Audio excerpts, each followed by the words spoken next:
আমি ফজরের নামাজ আপনার পিছনে পড়েছি, পড়ার পরে বাড়ি গিয়েছি। বাড়ি গিয়ে আমার যে কুরবানি ছাগলটা ছিল জবাই করে মাংস রান্না করে নিজে খেয়েছি, বাল বাচ্চাকে খাইয়ে এই কুরবানির নামাজ পড়তে এসেছি। নবী আমার বললেন তাইলে তো কাজ তোমার গন্ডগোল হয়ে গেছে, তুমি কুরবানি করবে এখান থেকে নামাজ পড়ে গিয়ে। আমরা আপনারা কুরবানির নামাজ পড়ার পরেও কুরবানি করি নাকি? যদিও গ্রাম আর শহরের মশলা পার্থক্য আছে, তাই কি না?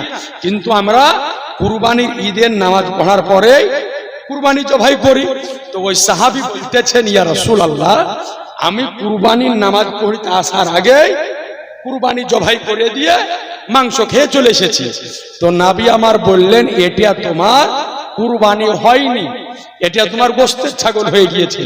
তো নবী আমার বললেন যে তোমার বাড়িতে আর কি কোনো ছাগল আছে?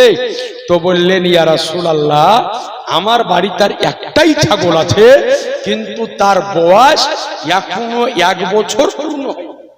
আর আমরা সকলেই জানি যে একটা উট কুরবানি দিতে গেলে বয়স লাগে 5 বছর, একটা গরু অথবা মহিষ কুরবানি হতে গেলে বয়স লাগে 2 বছর, একটা ছাগল কুরবানি দিতে গেলে বয়স লাগে 1 বছর। এর চাইতে যদি একদিনও কম হয় তো শরীয়তের বিধানে কুরবানি হবে না।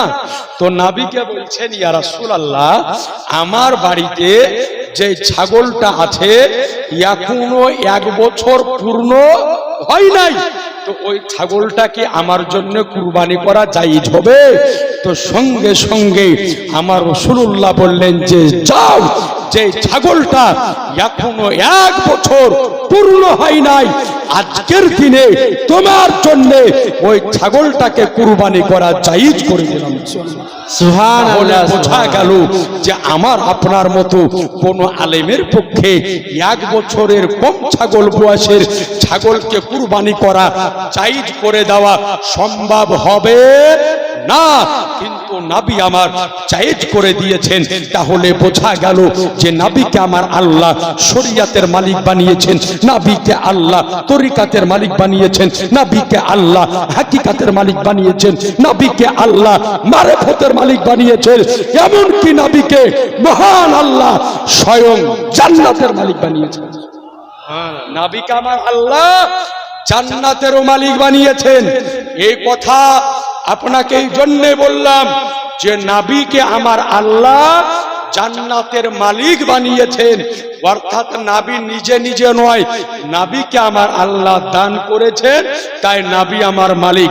ওঠান, এই হাদিসটি মিশকাতে আছে, এই হাদিসটি মুসলিমে আছে, এই হাদিসটি সুনানুল কুবরা লিল বাইহাকিতে আছে, এবং এই হাদিসটি মুজামুল কাবির লিত তাবারানির মধ্যে আছে। হাদিসের রাবি হযরতে রাবিয়া বিন কাব আসলামী রাদিয়াল্লাহু তাআলা আনহু বর্ণনা করেন যে একদিন নির্জন রাত্রি কালে আমার নবীকে আমি ওযু করার পানি দিতেছিলাম। কি করার পানি? ওযু করার পানি দিতেছিলাম।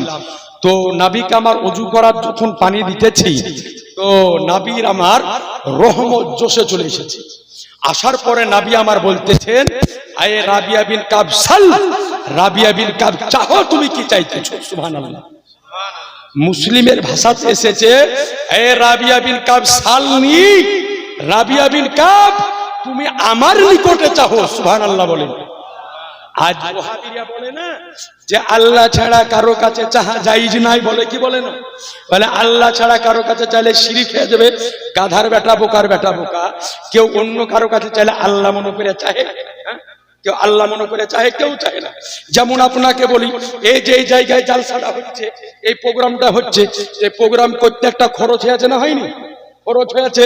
তো মানুষের কাছে টাকা চাইতে হয়েছে যে ভাই একটা আমরা জালসা দিব, 200 দাও, কারো কাছে 500 দাও, কারো কাছে 1000 দাও, চাইতে হয়েছে কি হয়নি? তো যাদের কাছে কমিটির লোক চাইতে গেছে তাদের কি আল্লাহ মনে করে চাইছে? বান্দা মনে করে চেয়েছে, যে আল্লাহর বান্দা মনে করে চেয়েছে। তো এই বোকাকে বোঝাই কে? যে কোন ব্যক্তি যদি কারো নিকটে চাহে তো আল্লাহ মনে করে চাহে না, আল্লাহর বান্দা মনে করে চাহে। যদি বলে যে আল্লাহ ছাড়া কারো কাছে চাইলে শিরিক হয়, যে চাইবে মুশরিক হয়ে যাবে। তো দিনের বেলাতে 1000 ওয়াটের লাইট দিয়েও আপনি মুসলমান খুঁজে পাবেন না, সব কাফের আর মুসলমান। কারণ প্রতিদিন কারো না কারো নিকটে কিছু না কিছু আমরা চাই। যেই মৌলবি বলে যে আল্লাহ ছাড়া কারো কাছে চাইলে শিরিক হয়ে যাবে, ও সকাল বেলাতে ঘুম থেকে উঠে মুখ হাত ধুয়ে ওর বাড়িওয়ালিকে বলে যে আমাকে খেতে দে। খেতে দেওয়ার মালিক ওর বাড়িওয়ালি, রুজির মালিক কে? জোরে বলেন। তো সকালে উঠে আল্লাহকে বলে আল্লাহ তুমি রুজি দাও, বাড়িওয়ালি কাছে চাইবে কেন নাকি বাবা? যদি আল্লাহ ছাড়া কারো কাছে চাইলে শিরিক যদি হয়, তো বাড়িওয়ালির কাছে চাইবে কেন? আল্লাহকে বলে আল্লাহ দাও তুমি রুজি দাও। তখন লাই মানে নিজের বেলায় আরাম আর অন্যের বেলায় হারা। ইয়ের কি পেয়েছো পাইতারামু। আজ আপনাকে বলি, তো নবী আমার বললেন আয় রাবিয়া বিন কাব সালনি, তুমি আমার নিকটে চাহো। মুসামুল কাবিল তাবারানির মধ্যে এসেছে আয় রাবিয়া বিন কাব সালনি ফাআতাইতুকা, তুমি আমার নিকটে চাহো আমি তোমাকে দান করব। নবী বলতেছেন না যে আল্লাহর কাছে চাও, নবী বলছেন যে আমার কাছে চাও। তো তাহলে যদি শিরিক হতো তো নবী বলতেন আমার কাছে চাও? জীবনও বলতেন না, নবী কোনোদিন বলতেন না। তো ওই সাহাবী রাসূলকে নবী আমার বারবার বলতেছেন যে আমার কাছে চাও, আমার কাছে চাও, বলো তুমি কি চাও। তো ওই সাহাবী ছিলেন নবীর আশিক ছিলেন, নবীর দিওয়ানা ছিলেন, নবীর প্রেমিক ছিলেন, নবীর মাস্তানা ছিলেন। তো বলতেছেন ইয়া রাসূলুল্লাহ আমি বাড়ি চাই না, গাড়ি চাই না, ঘর চাই না, দুয়ার চাই না। ইয়া রাসূলুল্লাহ কাল কিয়ামতের দিন আপনি যেই জান্নাতে থাকবেন ওই একই জান্নাতে আপনার সাথে আপনার সাথী হয়ে থাকতে চাই। সুবহানাল্লাহ। সুবহান। নবীর নিকটে জান্নাতে সাথী হয়ে থাকতে চাইলেন। সাহাবী জান্নাত কেন চাইলেন? সাহাবী তো অন্য কিছু চাইতে পারতেন। আজ আপনাদের এই মোহাম্মদপুর গ্রামে আজকে দিয়ে আমার 2 বার আসা হলো। এর আগে আমি এসেছিলাম একবার, একটা মাজার আছে আপনাদের আশপাশে কোথায়, মাদ্রাসার ওরুশে আমি এসেছিলাম 1 কি 2 বছর আগে। হ্যাঁ পিছলা বছর মনে আমি এসেছিলাম। তো 2 বছর 2 বার আসা হচ্ছে এবার দিয়ে। তো আপনাদের এই গ্রামে আমি জলসা করতে এসেছি। আলহামদুলিল্লাহ খুব সুন্দর আমাকে একটা বাড়িতে থাকতে দিয়েছে। আপনাদের গ্রামের মানুষ আলহামদুলিল্লাহ যুবক ছেলেগুলা খুব সুন্দর খিদমত করেছে। প্রোগ্রামে গিয়ে সব জায়গাতে একই রকমের খিদমত পাওয়া যায় না, এক এক জায়গায় এক এক রকম। মাওলানা হেলালুদ্দিনকে চিনেন আপনারা? সকলেই চিনেন, জীবনী বক্তা। তো এক জায়গায় প্রোগ্রামে গিয়েছে আমি আর হেলালুদ্দিন সাহেব, একটা পীরের মাজারে ওরুস। তো আমি প্রধান বক্তা, ওই দ্বিতীয় বক্তা, তো ওই আমার আগে যাবে। তো দুজনা যাওয়ার পরে একসাথে উপস্থিত হলাম। নিয়ে যাওয়ার পরে দুজনাকে প্রাইমারি স্কুলের মধ্যে ভরে দিয়েছে। প্রাইমারি স্কুলে ঢুকে বসে আছি, তো মনে হচ্ছে মশাতে উঠিয়ে লেবেলিয়ে হেলিকপ্টারের সমান বড় বড় মশা গো। এবার হেলালুদ্দিন কাম বলছে কি করবো, এই জালসামি করবো না, পালালাম আমি ডাক লিয়ে। হেলালুদ্দিন বলছে যে আমি তোমাকে দাওয়াত করেছি, পালাইও না, পালিয়ে গেলে ইজ্জত থাকবে না। তখন এরকম আমি জালসা করতে পারবো না। 1 ঘন্টা হয়ে গেছে, মালদা থেকে এসছি, না 1 গ্লাস পানি, না কিছু নাস্তা, না 1 কাপ চা, কিছুই নাই। দিয়েছে 1-1.5 ঘন্টা পরে সে কমিটির লোককে ডাকার পরে আসি। কিন্তু আলহামদুলিল্লাহ আপনাদের এখানে পরিষেবা খুব সুন্দর পেয়েছি। আল্লাহ পাক আপনাদেরকে কবুল করুক, বলেন আমিন। তো ধরেন আমাকে একটা বাড়িতে থাকতে দিয়েছে, একটা যুবক করে ছেলেকে দেখলাম খুব আমার খিদমত করলো। হুজুর কখন কি লাগবে বলবেন। তো আমি কয়েকবার বললাম যে গরম পানি করে দাও, করেও দিল। তো ছেলেটা গ্লাসের পানিটা যখন নিয়ে আসলো, নিয়ে আসার পরে পানির গ্লাসটা নেওয়ার পরে ছেলেটাকে যদি আমি বলি বাবু তুমি যে আমাকে 1 গ্লাস পানি এনে দিলে গরম, আমি তোমার উপরে খুশি হয়ে গিয়েছি, চাহো আমার কাছে কি চাইবে। তো ছেলেটা যদি বলে হুজুর আমাকে আপনি দেশের প্রধানমন্ত্রী বানিয়ে দেন, ওকে পারবো প্রধানমন্ত্রী বানাতে? বলবো ভাই ওটা সম্ভব নয়, আমার হাতে ওটা নাই, প্রধানমন্ত্রী বানাতে পারবো না। তো যদি বলো হুজুর ওটা না পারবেন তো কমপক্ষে রাজ্যের মুখ্যমন্ত্রীটা বানিয়ে দেন। তো হলো খবরদার ভাই, যা বললি আর বলিস না, টিএমসি সরকার বাইরে বাড়াইলে আমার ছাল থাকবে না নাকি ভাই। তো ভাই ওটাও পারবো না। তো যদি বলে যে হুজুর তাহলে আপনি এক কাজ করেন, কমপক্ষে আমাকে এমএলএ বানিয়ে দেন, ওটাও পারবো না, ওগুলা একটা পারবো না। কিন্তু যদি বলে হুজুর আপনার এই ঘাড় রুমালটা ভালো লেগেছে, এটি আপনি দেন, তাহলে এটা আমি দিতে পারবো। কথা বুঝা যায়? এটি আমি দিতে পারবো, কারণ এটার উপর হুকুমাত আমার চলে, কারণ এটার মালিক হলাম আমি। কিন্তু প্রধানমন্ত্রীর উপরে হুকুমাত আমার চলবে না, মুখ্যমন্ত্রীর উপরে হুকুমাত আমার চলবে না। তো বলার উদ্দেশ্য হলো এটাই যে উনি যদি আমার নিকটে প্রধানমন্ত্রী হতে চাহে তো প্রধানমন্ত্রী আমি বানাতে পারবো না, মুখ্যমন্ত্রী চাইলে ওটাও আমি বানাতে পারবো না। তো সাহাবী রাসূল নবীর নিকটে জান্নাত কেন চাইলেন? এই কারণে, কারণ সাহাবী ভালো করে জানেন কোন নবী আমার নিকটে চাইতে বলেছেন, কোন নবী চাইতে বলেছেন। যে নবীর হুকুমত জমিনে চলে, নবীর হুকুমত আকাশে চলে, নবীর হুকুমত পাহাড়ে চলে, নবীর হুকুমত পর্বতে চলে, নবীর হুকুমত চন্দ্রে চলে, নবীর হুকুমত সূর্যে চলে, নবীর হুকুমত গ্রহে চলে, নবীর হুকুমত নক্ষত্রে চলে, নবীর হুকুমত মানবে চলে, নবীর হুকুমত দানবে চলে, নবীর হুকুমত স্বয়ং খোদার জান্নাতে চলে। নারায়ে তাকবীর, নারায়ে রিসালাত। জনাব মুফতি আবুল কালাম সাহেব কাদরি সাহেব, নারায়ে তাকবীর, নারায়ে রিসালাত। জানে মোহতারাম, তো নবীর হুকুমত স্বয়ং খোদার জান্নাতে চলে। তো জান্নাত বানানে ওয়ালা আল্লাহ মালিক বানিয়ে দিয়েছেন নবী মুস্তাফাকে। এই জন্য আমরা এটাই বলতে চাই যে মালিকে জান্নাত আমার নবী মুস্তাফা। এই জন্য আমার নবী মুস্তাফা যাকে ইচ্ছা জান্নাত দান করবে, যাকে ইচ্ছা জান্নাত দিবেন না। এই জন্য তো আমার আলা হযরত আতিমুল বরকত, কনজুল কারামাত, জাবালুল ইস্তেকামাত, আয়াতুম মিন আয়াতিল্লাহ, মুআজিজাতুম মির রাসূলিল্লাহ, আমার আলা হযরত বলেন তুঝসে ওয়ার জান্নাত সে क्या मतलब हाबी दूर हो, तुझसे और जन्नत से क्या मतलब हाबी दूर हो, हम रसूलुल्लाह के जन्नत रसूलुल्लाह की। সুবহানাল্লাহ, সুবহানাল্লাহ। মালিকে জান্নাত আমার নবী মুস্তাফা। সুতরাং আপনাদের নিকটে অনুরোধ করব, আচ্ছা দিন, আমার নবী মুস্তাফাকে বুঝার চেষ্টা করেন, আমার নবী মুস্তাফাকে জানার চেষ্টা করেন। সুবহানাল্লাহ। এ নবী কে আজকে জানার চেষ্টা করেন। তার কারণ হলো যে আমার নবীকে যদি না জানেন, নবীকে যদি না বুঝেন, নবী সম্পর্কে সঠিক আকীদা যদি না থাকে, তাহলে জেনে রাখবেন যে আপনার কোনো ইবাদত কাজে আসবে না।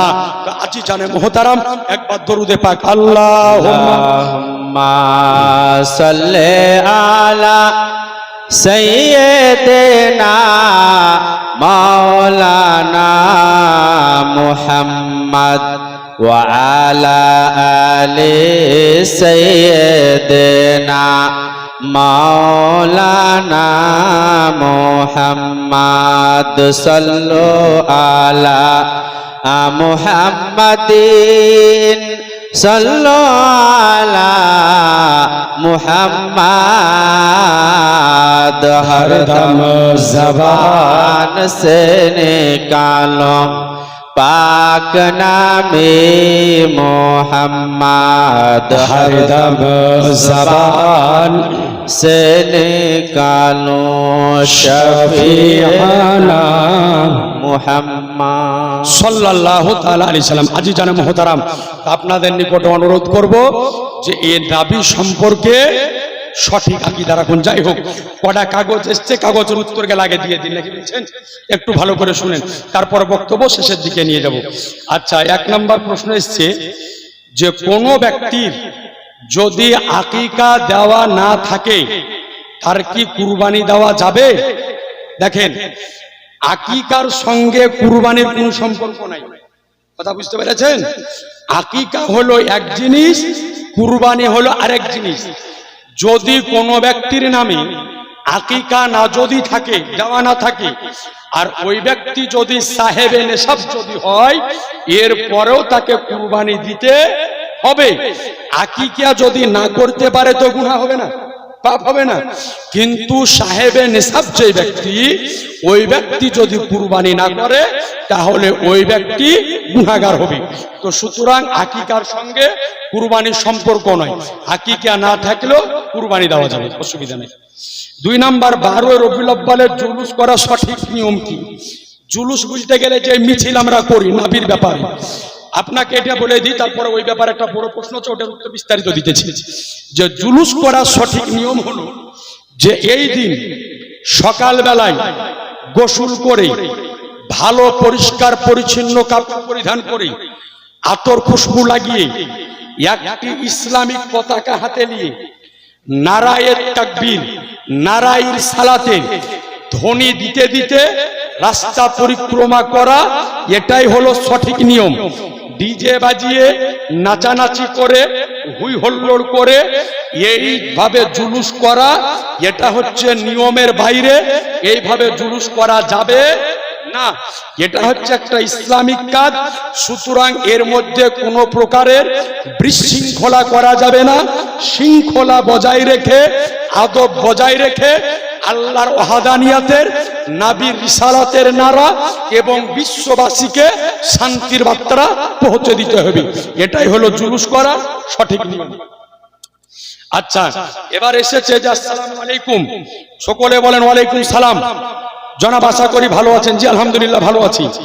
আমরা ঈদে মিলাদুন নবী বা 12 রবিউল আউয়াল পালন করি, কিন্তু কিছু সংখ্যক মানুষ বিদাত বলে এক প্রশ্নে ফেলে দেয় আমাদের সামনে যে সাহাবায়ে কেরামের যুগে কি এই দিবসটি নির্দিষ্ট কোনো আনুষ্ঠানিকতার মাধ্যমে পালিত হতো, এবং বলে এই পালনের ঐতিহাসিক ভিত্তি কি।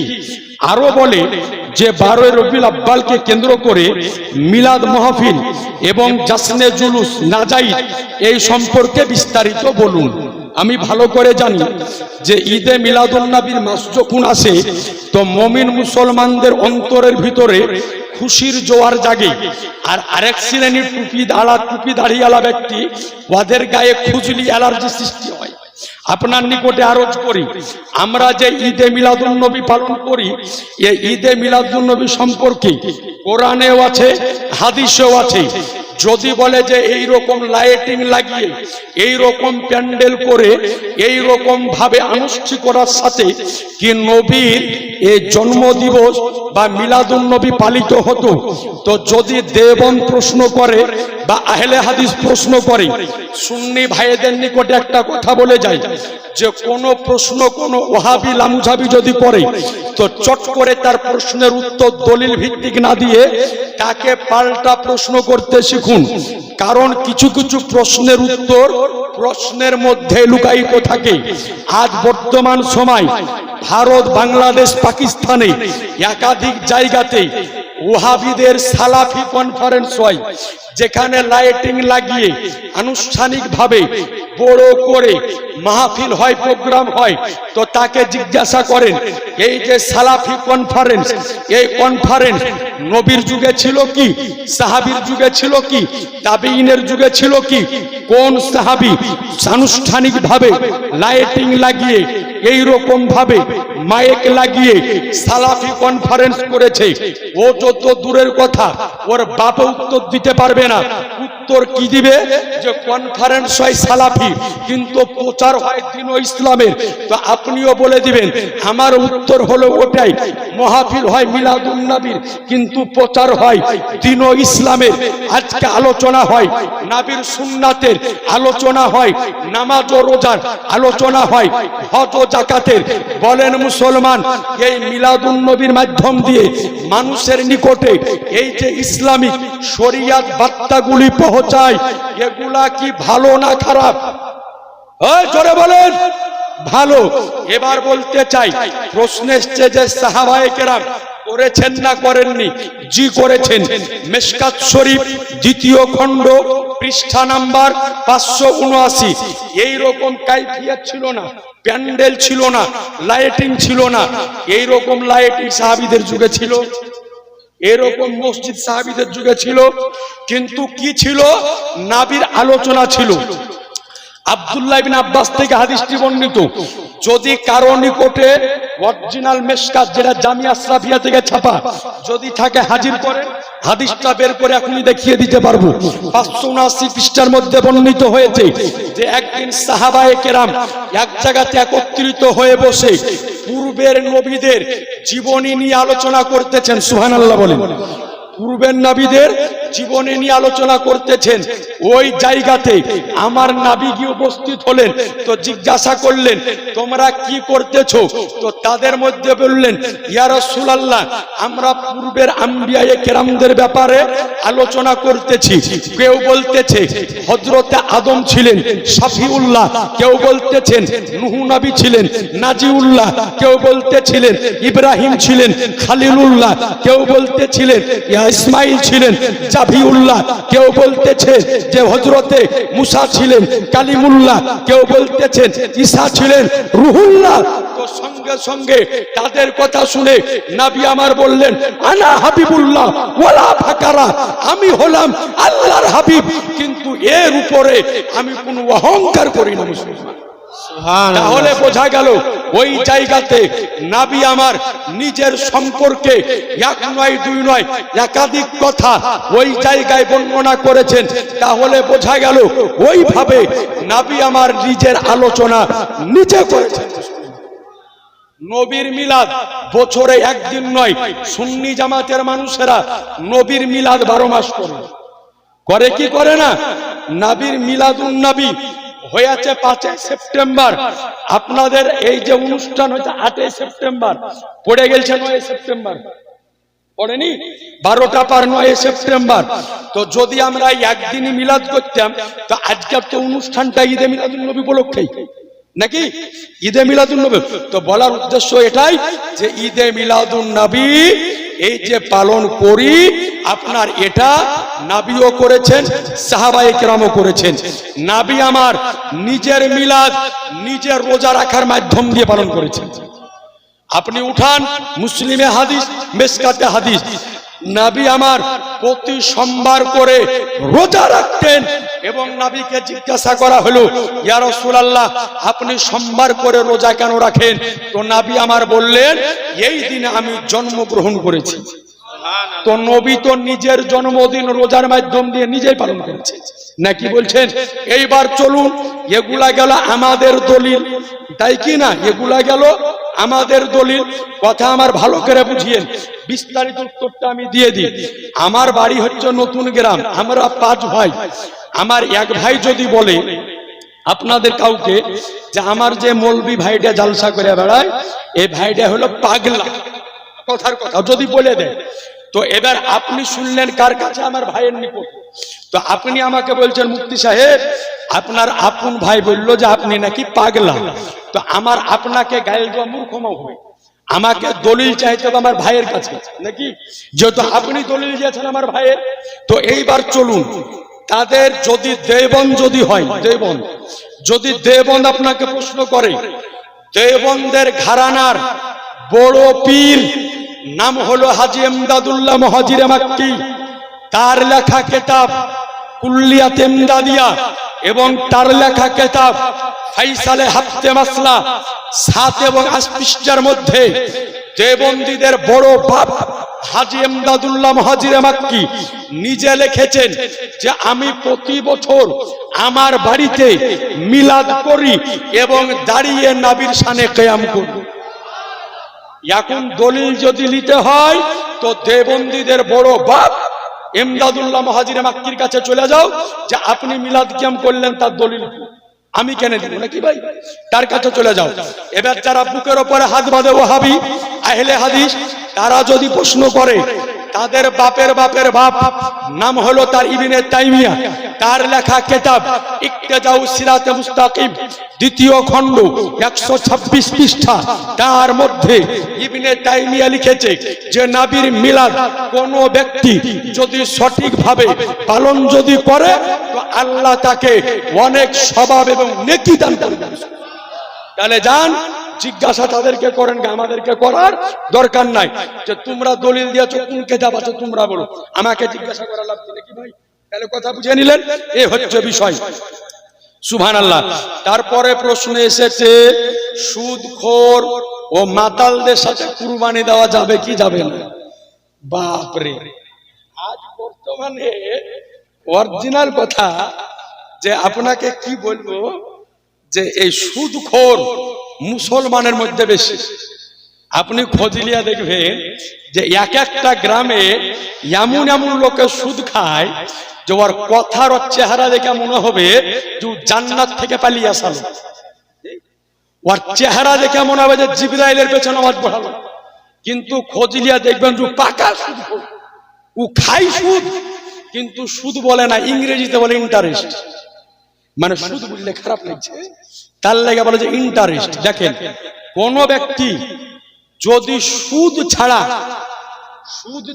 দ্বিতীয় কোনো কারোবার না থাকে, যে ওর কারোবার একটাই, সেটা হচ্ছে সুদ, তাহলে ওই রকম ব্যক্তির সাথে কুরবানি দেওয়া যাবে না। আর যদি এই রকম ব্যক্তি হয় যে সুদ খায়, সুদ খানেওয়ালা ব্যক্তি বড় পাপী, গুনাহগার, জাহান্নামের হকদার, এর চাইতে জঘন্য লোক আর নাই। কিন্তু তাই বলে সুদ খাওয়ার কারণে কাফের হয় না। সুদ খানেওয়ালা কাফির হবে না, কি হবে? গুনাহগার হবে, ওকে জাহান্নামের আগুনে ঠুকবে। কথা বুঝেছেন? কিন্তু কাফির হবে না। তো যদি কোনো ব্যক্তির সুদ ছাড়া দ্বিতীয় কোনো কারবার না থাকে, তাহলে এই রকম ব্যক্তির সাথে কুরবানি দেওয়া যাবে না।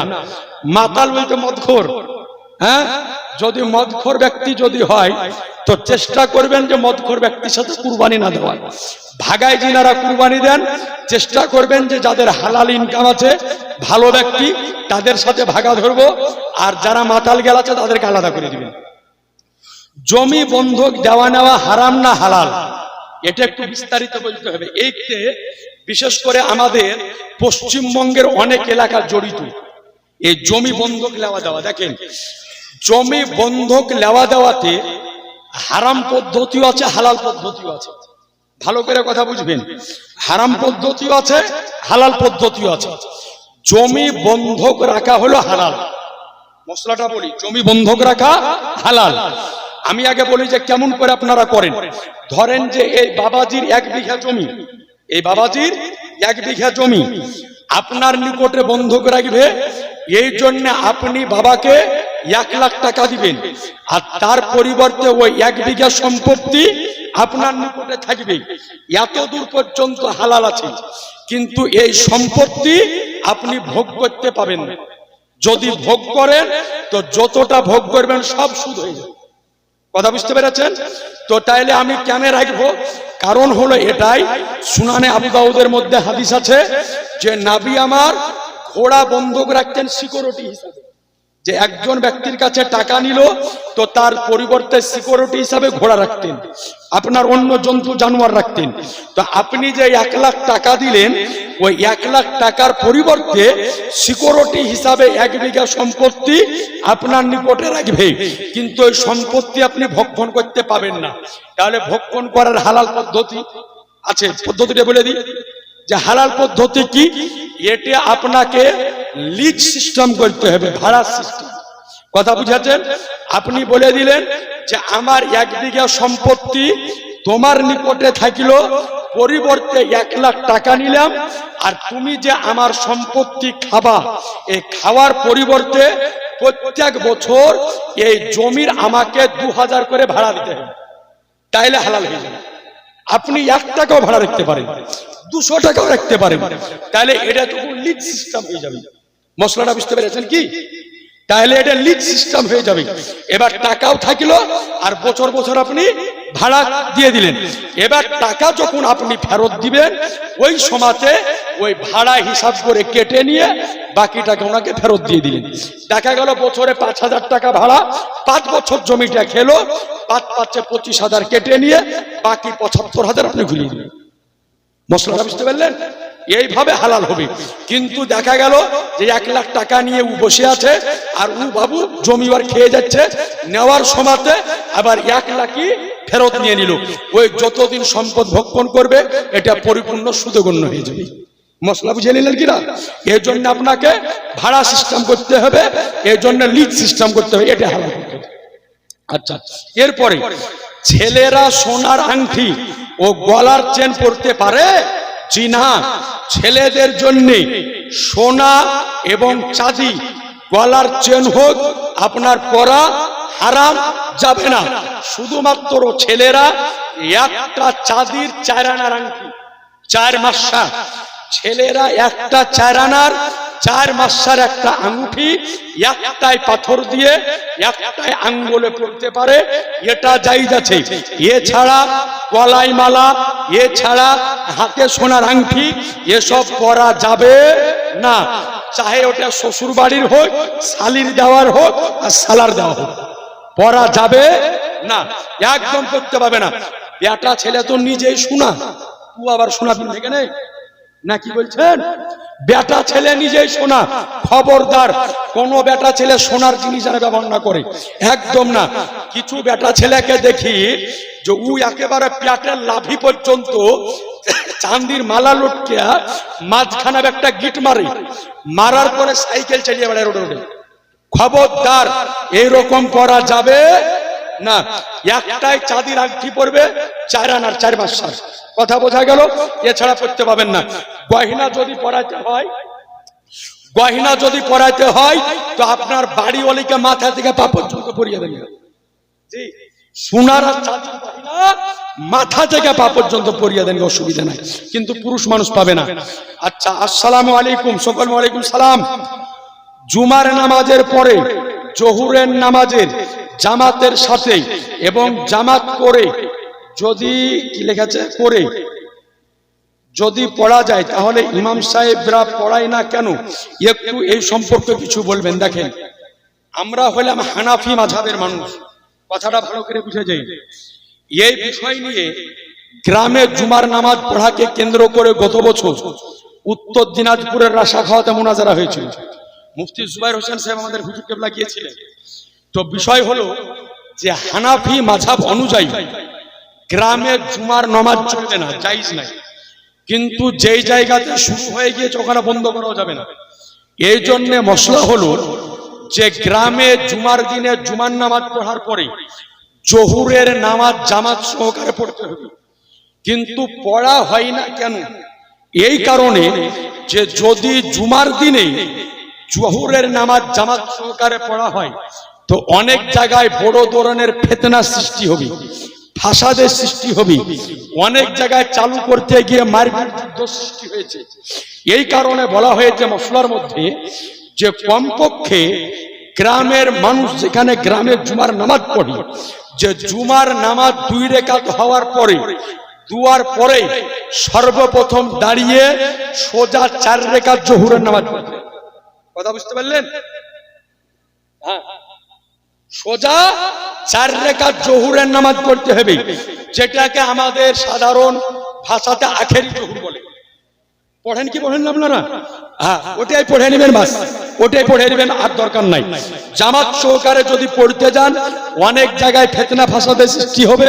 একাধিক মুফতিয়ানে কেরাম ফতোয়ার মধ্যে ফায়সালা দিয়েছেন, কমপক্ষে আপনারা জোহরের নামাজটা পড়ে নেবেন, তাহলে ওটাই হবে। আচ্ছা, যদি কোনো ইমাম সুন্নি হয়ে দেওবন্দির বিয়ে পড়ায় তাহলে ওর পিছনে নামাজ হবে কি হবে না একটু আলোচনা করবেন।